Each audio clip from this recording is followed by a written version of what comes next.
They said a woman can't hit at 1,200 yards. Then she did it with a homemade scope. A woman can't hit at 1,200 yards. Impossible. The commander had said it to her face. The other snipers had laughed. Some had even placed bets. "I'll give $1,000 if she makes it." October 18th, 1944, 6:47 in the morning, northern France. On top of a hill, a 28-year-old woman lay prone, looking at the broken scope on her rifle. The scope was cracked. One edge was missing, but the woman was smiling as she looked at it, because she had repaired that scope herself. Wire, glue, broken glass pieces. No one believed it would work. "Trash," they'd said. "A toy," they'd said. But now, 1,200 yards away, a German commander was exposed.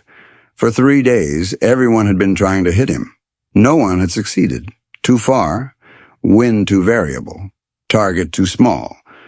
The woman took a breath, looked through the homemade scope, saw the commander, calculated the wind, calculated the distance, and pulled the trigger. 2 seconds later, the commander fell, and the $1,000 bet became history. In official records, her name appeared only as a code, Sharpshooter 9. Her real identity remained classified. But there were a few clues. She was from Montana, grew up on her grandfather's ranch, learned to shoot at 12 years old. On the ranch, she hunted. Rabbits, deer, sometimes wolves. Her grandfather had taught her, aiming isn't enough. You need to know the wind. You need to know the distance. You need to know your rifle. At 16, she entered a local shooting competition. She was the only woman. Everyone laughed, but in the finals, she got the highest score. Her grandfather gave her a prize, an old hunting scope. "This scope," he said, "your father used it. Now it's yours." In 1942, after the Pearl Harbor attack, she tried to enlist. She was rejected. Reason? Women couldn't be snipers. So she joined a civilian shooting club. She trained every day, from morning to evening. In 1943, the Army made another call. Needs had increased. The woman applied again.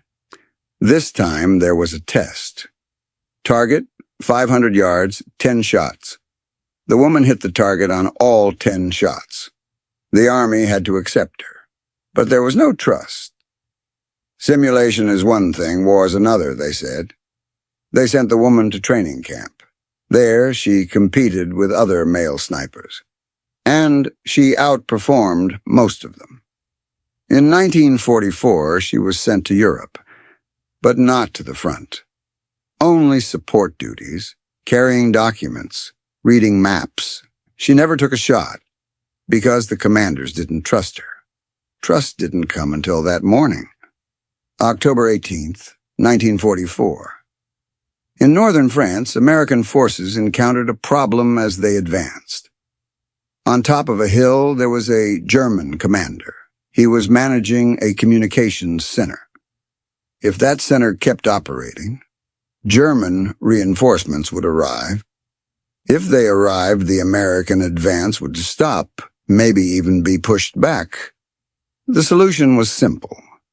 Neutralize the commander. But the commander was smart.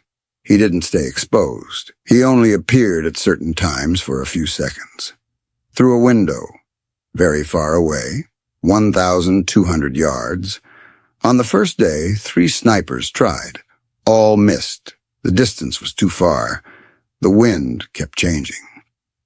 "Impossible," they said. On the second day, they brought in the best sniper. The man had hit over 30 targets in the Pacific, but he missed 2.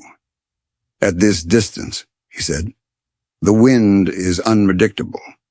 Nothing can be done." On the third day, the commander was desperate. "If we can't hit him today," he said, "we'll use artillery. But that will destroy the entire building. The civilians inside will die too. At that moment, the woman stepped forward. "Give me a chance." The commander looked at her, then at her rifle. There was a strange scope on it. "What is this?" "My scope," the woman said. "Where did you find this?" "I didn't find it. I repaired it." The commander looked closer. Broken glass, wire wraps, glue marks. "Is this a joke?" "No, it works." The other snipers laughed. One said, "I'll bet $1,000 she can't make it." The woman looked at him. "Accepted." The scope had broken 2 weeks earlier. The woman had dropped it during a training shot. One edge had broken off. The glass had cracked. The commander had said, "Request a new one." But the woman didn't like the new scope. It was heavy. The settings were different. It was foreign to her. So she decided to repair the old scope. In her tent, she worked at night. She took the broken glass from another scope. But it didn't fit perfectly. So she used glue.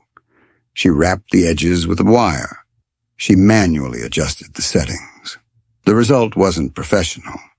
But for the woman, it was perfect. Because she knew every flaw, every crack, every distortion, every error. And she knew how to compensate. She did tested shots. At night, quietly, 200 yards, 400 yards, 600 yards. Each shot helped her understand the scope better. Looking through this scope wasn't like looking through another. The world was slightly distorted, slightly blurry, but predictable. And now that scope was going to be used for a 1,200 yard. The woman climbed the hill. It was early morning. The sun hadn't fully risen yet. The wind was light but variable. The woman lay down, positioned the rifle, adjusted the scope. The commander stood beside her. "How many seconds is he visible?" the woman asked. 3, maybe 4 seconds. Once every 10 minutes. Understood. The woman looked through the scope. She saw the building's window, but no one was inside. She waited. 5 minutes, 10 minutes. Then a figure appeared. Very brief, 1 second, then disappeared. "Was that him?" the commander asked. "Yes, but too fast. Can you do it?" The woman didn't answer. She just waited. Her eyes were on the scope. Her breathing was slow. Her finger wasn't on the trigger. Not yet. 10 more minutes passed. Then the figure appeared again, this time for 2 seconds. The woman held her breath, but didn't pull the trigger. She wasn't ready yet. The commander grew impatient. "When are you going to fire?" "Next time." 10 more minutes. The woman didn't move. Her eyes were on the scope. The world appeared through the distorted glass, but the woman was reading it. She felt the wind on her face, in her hair, blowing from the left, light but consistent. Distance, 1,200 yards. Wind, 5 miles per hour, from the left. Target elevation, 10 feet difference. The woman did the math in her head. She turned the rifle slightly to the right, raised it slightly upward. Then the figure appeared again. The woman took a breath, released half, held her breath. Her finger was on the trigger. The world slowed down. In the scope, in the distorted glass, in the blurry image, there was a man, paper in hand. Looking out the window, the woman pulled the trigger. The bullet left the barrel. The sound echoed through the valley, but the woman didn't hear it, because her eyes were still on the scope. The bullet spent 2 seconds in the air, traveled 1,200 yards. The wind pushed it slightly, but the woman had calculated. The bullet held its course and reached the target. At the window, the man fell instantly, didn't move. The commander checked with his binoculars. Target neutralized, he said. There was shock in his voice. How did you do it? The woman showed the broken scope. I knew every flaw. That's why I could compensate. The other snipers approached, silently. One pulled out $1,000. Extended it to the woman.